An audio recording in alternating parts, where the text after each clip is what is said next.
There is an urgent need to act, to foster harmony and tear down the structures that are built on one dominating the other. These structures were built by humans, and we have the power to change them. This belief is what Right Livelihood laureates work towards every day, showing that it is possible to build a different human story, community by community. Welcome to the interview series How to Mobilise Change. My name is Parisa Amiri, and during these 4 30-minute interviews, we will take a deep dive into the engaging stories of this year's Right Livelihood laureates.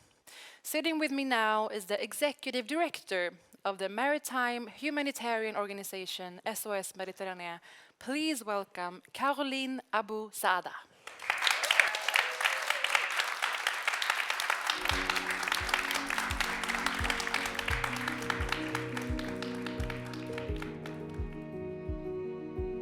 Can you share what a typical rescue mission can look like for you?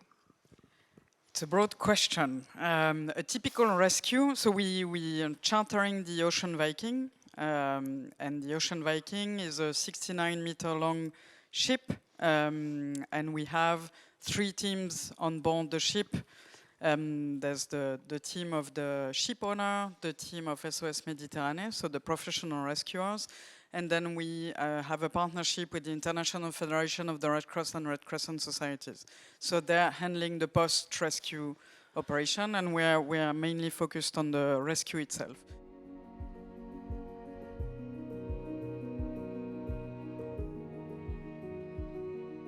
A rescue would start once the target has been identified and that we've seen that the target is in distress. And then there's an assessment being done to see what is the state of the ship, how are the people, are there, what is the level of emergency somehow. So that would be the first step, and then we would launch the ribs, which are those little dinghies that we take out of the mothership.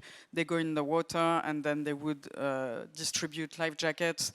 And then bring the people on board the ribs and then bring them to safety on board the ship.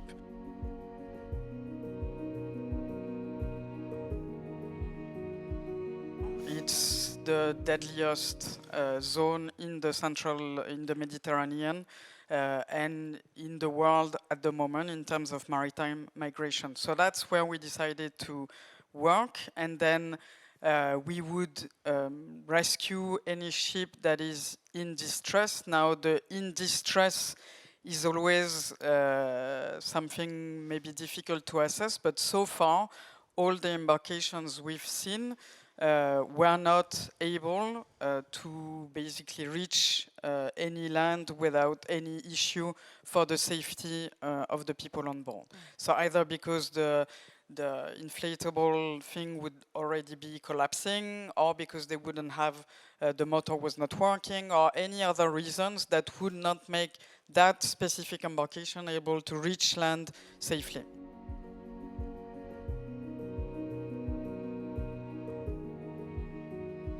Whenever an embarkation is in distress, regardless of the nationality, the status, the whatever, people have to be rescued. So either by an NGO ship or a commercial vessel or any other asset that would be present and would actually be witness to the distress of the embarkation. So that's not something that is discussed at least in the seafarer world. So that's really something that is extremely important.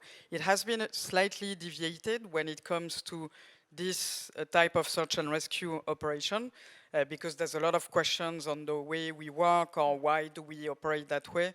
But it's extremely important to remember that rescuing people in distress at sea is a legal obligation, full stop. And can you tell us about some of the other actors present in the Mediterranean and how they challenge your operation?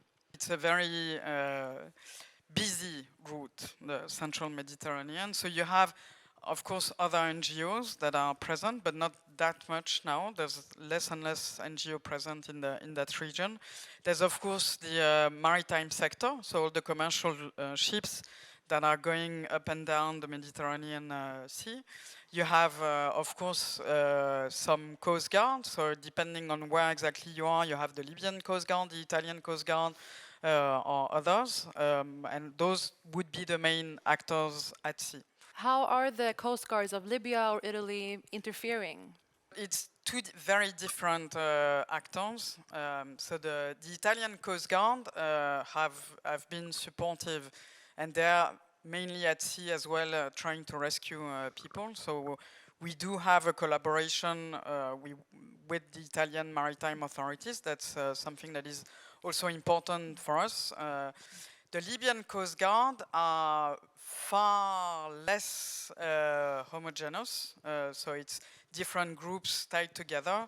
They're also far less trained in rescue at sea, so it's more interceptions than rescues, and they're basically bringing people back to Libya, where it's absolutely not safe for those people to be back. There has been, in the last years, there has been a lot of interception, so quite violent sometimes. We've been shot at a few times this year already by the Libyan Libyan Coast Guard. So it's not an easy interaction, I would say, with the Libyan Coast Guard. It's very different with the Italians.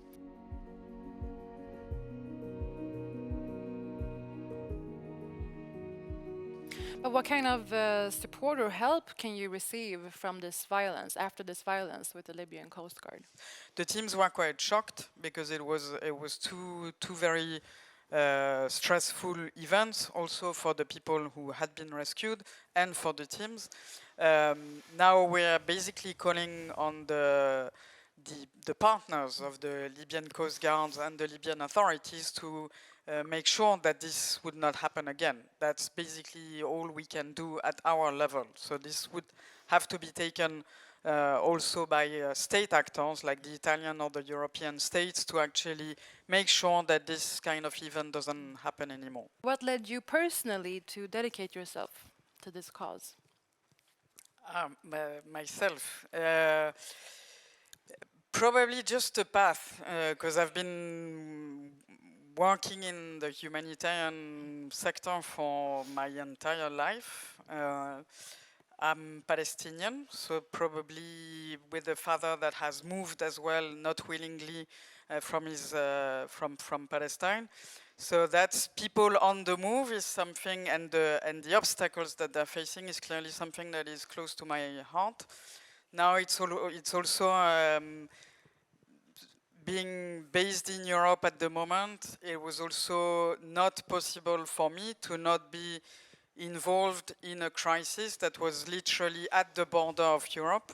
And I was working with a humanitarian organization that was mainly involved in other countries, so based in Geneva, but then sent to other countries. And at some point, for me, it didn't make sense to not be involved in that crisis at the border of Europe. So that's why I decided to be involved in that work. What would you say are some of the misconceptions surrounding your work and your cause? One thing that comes very, very often about what we do is, but if you were not there, those people would not move, which is probably the first one we hear all the time, which is definitely not true.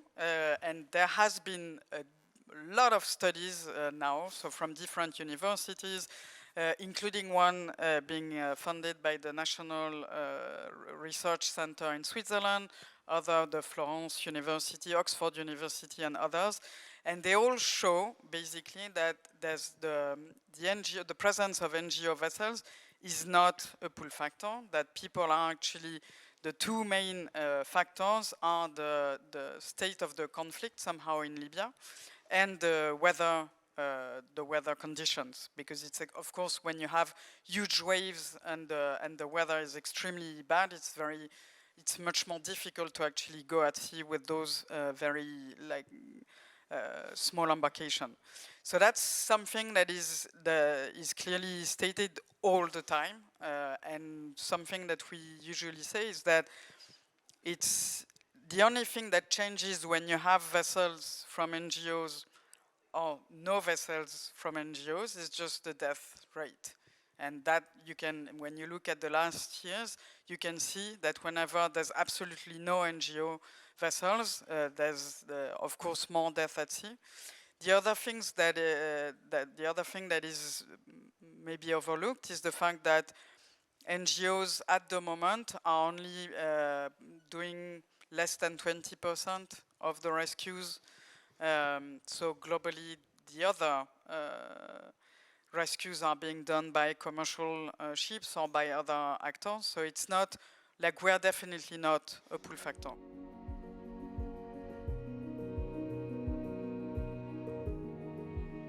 What are some opinion shifts that you have recognized? I remember the 2nd of September 2015 was the day we found the body of Aylan Kurdi, this little Syrian kid, on the shore of Greece. And there was a lot of emotions in Europe at that time. People were saying, this is too much, this will be over soon, because now we've realized what's going on. And the problem is now you have like dozens of Aylan Kurdis every single day, and that no one cares. So emotion it's definitely good. It's not enough to be able to change the global situation in the region. So there are peaks like that of emotions. In terms of changes, probably it's getting more difficult probably for us to show the human face of this tragedy and remember people that we're not talking about numbers, that we're talking about people with families, with lives, with stories, and that is, it's more and more difficult probably in Europe to be able to get that message through. There are certain voices, movements that want to cast suspicion. They often label migrants such as fortune seekers and similar words. What do you have to say to that? How do you respond? I will respond with an anecdote. Few weeks ago, I was in a conference the conference was taking place in Africa, and there was someone from the Netherlands who was saying that his grandfather left the Netherlands decades ago because there was no opportunities for him in the Netherlands, and that he took a ship, and then he ended up in Cameroon, and his family settled down in Cameroon. And then he himself, so the grandson of the one who had gone from the Netherlands, had bought his first house when he was 19 years old. And everyone clapped. I was like, wow, this is great. Like, you were looking for a better opportunity. You actually found it in Cameroon. And I was speaking about SOS Mediterranee's work right after that person. And I was like, yeah, so there was, he was actually looking for better opportunities.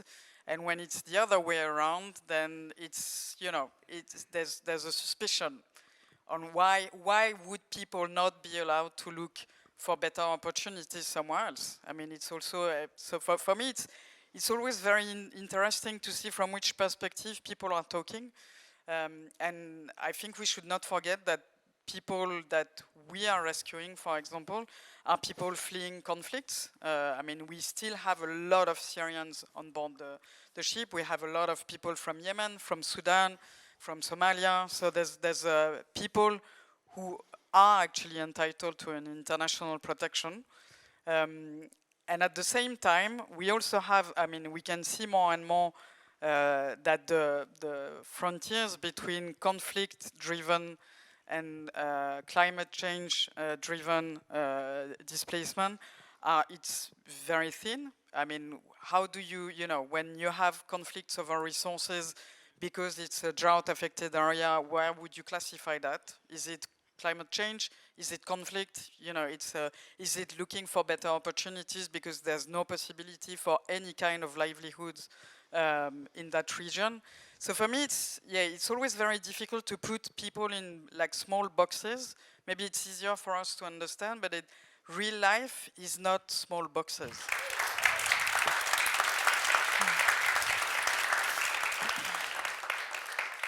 How did it feel for the organization to receive the Right Livelihood Award?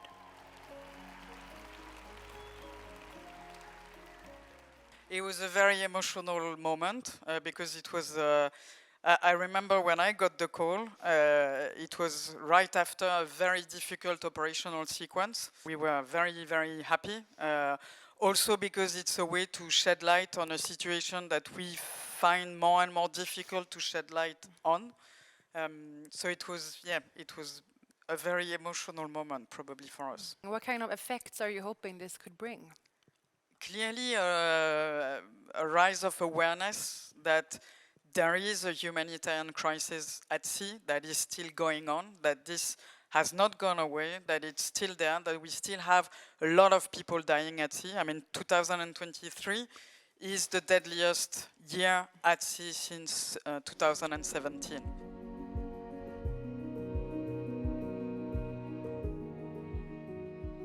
So it's not that there's any improvement in the situation, and clearly we need people to realize that and to also mobilize the public opinion, the people that who are able to actually make a change. We need everyone to be mobilized. But what specific strategies or adaptations, as you do so fast, has allowed your organization to persevere?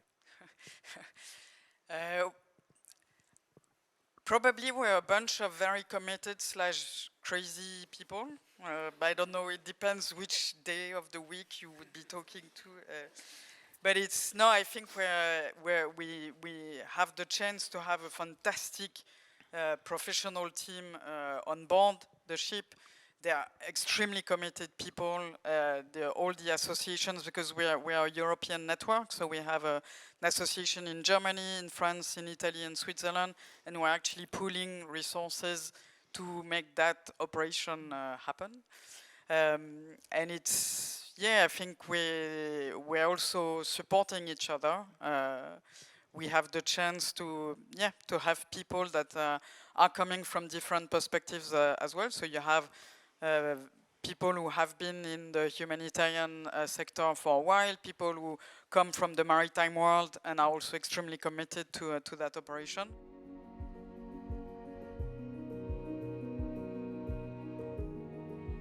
And I think it's also a matter of being aware of what's happening. I don't know if you remember the woman who was killed in Charlottesville a few years ago. I was there. So Yeah, the last post she wrote on Facebook was, if you're not paying if you're not outraged, you're not paying attention. And somehow it's exactly the same. It's I'm not asking people to just be outraged, because as I said earlier, emotions are good when you're actually able to do something with the emotions and to act on your emotions. But I think just the fact that we're at sea somehow and we're really trying our best to stay as much as possible at sea is also trying to show people what's going on and to rehumanize the situation. And I think this is probably the most important, is that we really need to put names and faces on the issue and to stop dehumanizing entire populations.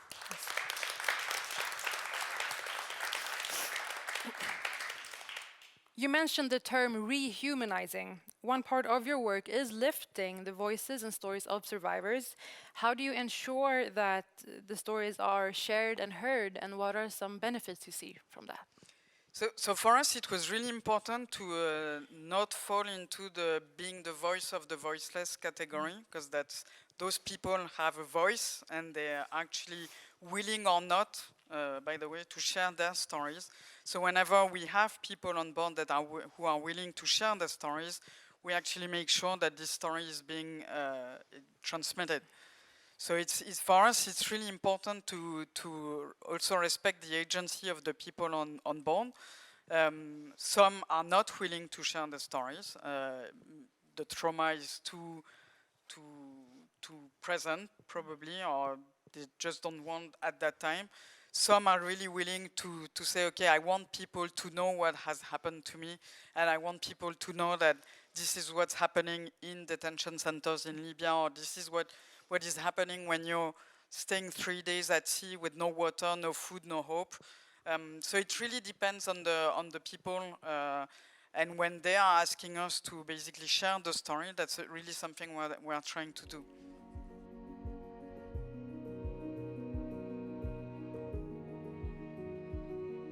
But what are some of the effects you can see, the power in sharing these stories? Voilà, it's people with, it's youth with their entire life in front of them, and just the fact that we're actually able to help them resume their story is fantastic in itself. So it's voilà, it's really something that is important to be able to be there and just bring them to safety on board the ship and then safety on land, and just we're just a go between and trying to help them resume their story. What, in your opinion, are the crucial measures to prevent further loss of life? Probably the first step would be to have a European search and rescue mechanism. So there used to be in 2013, 2014, there used to be an Italian official search and rescue operation called Mare Nostrum, and it was stopped under European pressure, the pull factor story. But that would be something that is extremely needed, to have a European search and rescue mechanism. While we wait for that, probably increase the number of assets present at sea to be able to perform more rescues, because more rescues are needed. Help us disembark probably in ports that are closer to the rescue place, so we don't have to go back and forth to very far distant ports. Voilà, there's few things that can be done quite quickly, I would say. But what is the ultimate vision or the end goal of your operations in the Mediterranean? To be stopped. Ideally, we would, just shut down the organization, because there's no need anymore for an NGO vessel performing search and rescue activities in that region, because it would be taken over by state actors, like it should be. And what do you see as some important measures to actually reach that? Having first states being very much involved in organizing search and rescue operations, because that is a state responsibility. The second thing would probably be to not put obstacles to organizations like ours trying to set up search and rescue operations.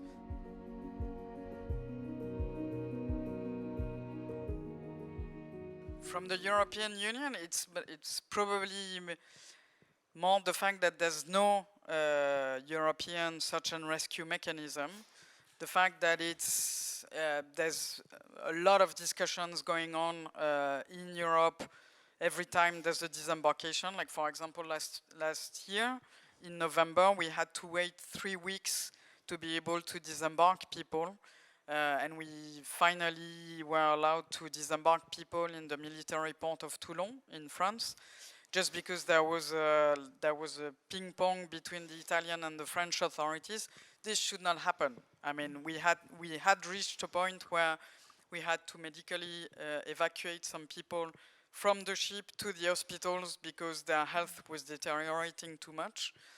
This should not happen either. But when you go, when you start thinking from the beginning, people should not have to put their lives at risk to be able to reach safety. I mean, it just doesn't make sense.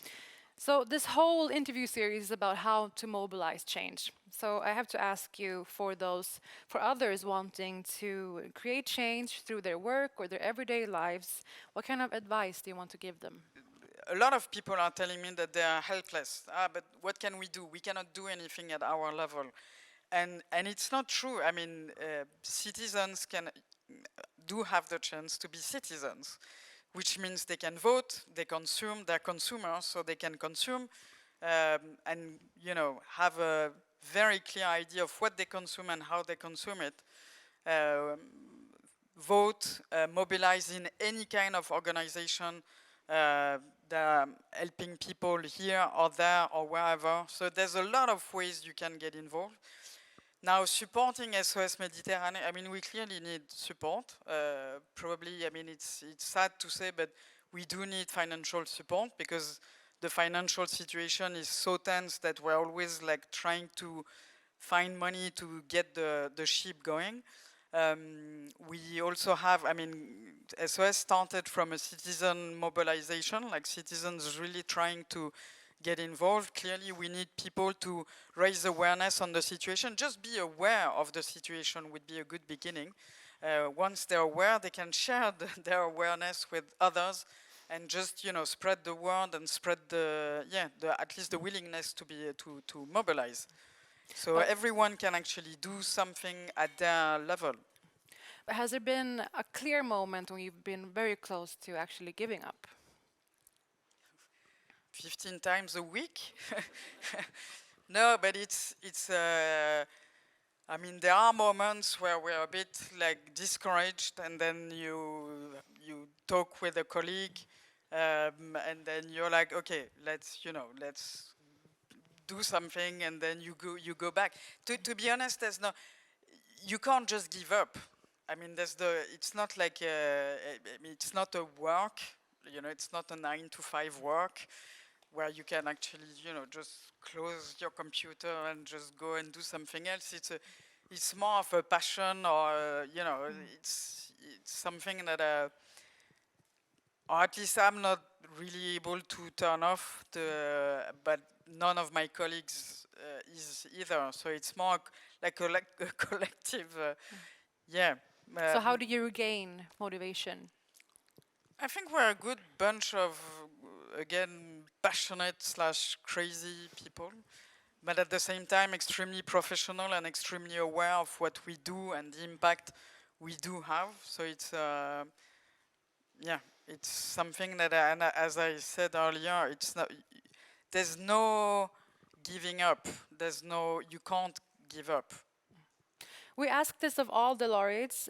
Does the organization view itself as an activist group, as human rights defenders, or just a collective of engaged citizens? Just a collective of engaged citizens. Truly? Yeah. I thought you were going to give me a completely different answer. You told me before. You have your own distinction, you No, said. I was going to say none of the above, but then it's. But you didn't give me that last option earlier. You liked so that one. I really like the last option. Yeah, Why do you prefer that one over the others? Because it's. I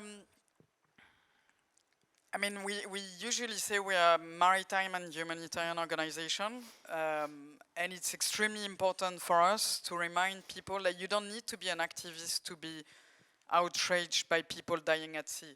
I mean, anyone should be outraged by that.